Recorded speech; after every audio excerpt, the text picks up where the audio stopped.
হয় নাই, বহুত পিছিয়ে ছিল।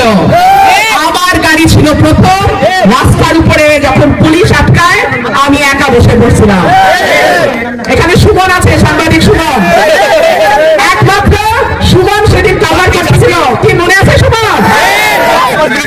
এই যে সুমন সামনে বসা সাক্ষী, পুলিশের গাড়িতে করে সুমন সেদিন পুরা ভিডিও কভার করছিল। কি সুতরাং মুমিন ফারহানা সহজ জিনিস না, আমার যেটা ন্যায্য, আমার যেটা হক, আমার এলাকার মানুষের যেটা হক, আমার ভোটারের যেটা হক, সেটা আমি যেমনে পারি আদায় করে আনবো ইনশাআল্লাহ। প্রিয় ভাইরা আমার, আগামী 12 তারিখ জাতীয় নির্বাচন, বিরাট বড় বড় দলের লোকজন আছে, তাই না?